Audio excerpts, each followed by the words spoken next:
В канун 8 марта в красном уголке Нюрнбергской автобазы происходит интересная выставка. Что это за выставка, что представлено на ней, нам расскажет организатор этой выставки.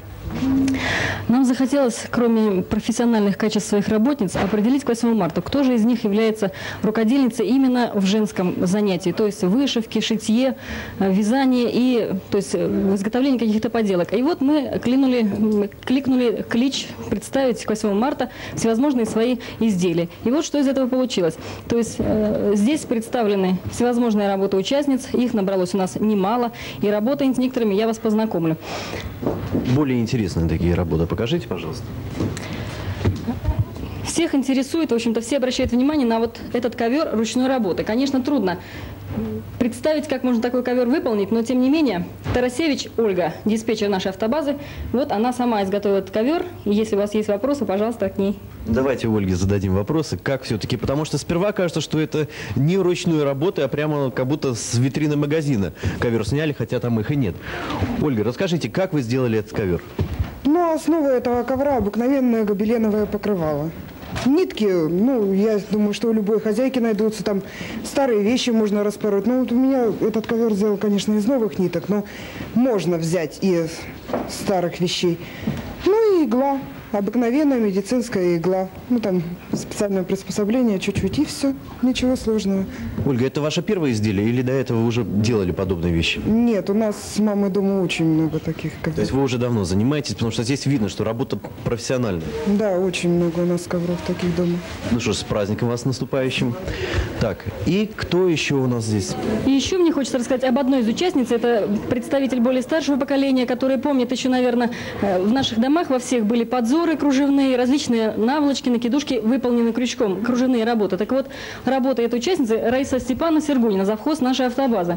Так, Раиса Степановна, подойдите к нам, пожалуйста, и расскажите о том, как вы выполняли ваши работы. Потому что вот я вижу, вот, насколько я понимаю, вот эти, да, кружева. Наград и салфеточка вот поверх. Ну, эти работы выполнять просто. Это журнал, в журнале было... Ой. Шитье, наверное, вязание. Нет, это... Ну, в одном из журналов было... Да, в одном из журнале. Вот. И там описано, как просто надо терпение. А используются какие нитки? Простые хлопчаты? Простые, номер 20. Это все связано. Ну что ж, очень здорово, очень красиво. Спасибо, Раиса Степановна. И еще такой вопрос. Здесь представлены работы выполнены только работницами Нюрнбергской автобазы или еще кто-то привлекался сюда на эту выставку? Нет, это только работницы нашей автобазы. Здесь и представители инженерно-технических работников, диспетчерской службы, работники ремонтных мастерских. То есть все желающие, работающие в нашей базе женщины, имели возможность... Я вот еще хотела рассказать о большом количестве работ.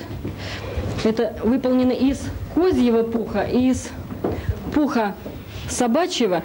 Вот Ломова Александра Павловна представила тут целый уголок, оформленный ее изделиями. Тут и косынки кружевные, и шарф вязаный, и различные кофточки, юбки. То есть женщина занимается вот как раз именно изготовлением вязаных изделий из пуха и шерсти. Это очень теплые, практичные вещи. Конечно, каждая женщина, наверное, в наших северных условиях же мечтала бы иметь такие вот теплые, практичные вещи.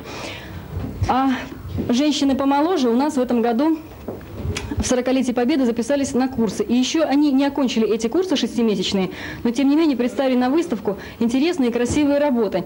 Вот тут есть подушечки вышитые, потом несколько швейных изделий с вышивками. Но работа очень оригинальная, очень такая сочная, и многие заинтересовались ей, потому что давно это забытое рукоделие, когда-то в наших домах, наверное, во всех были такие вещи, а потом мы как-то все настолько заняты и упустили вот именно это умение.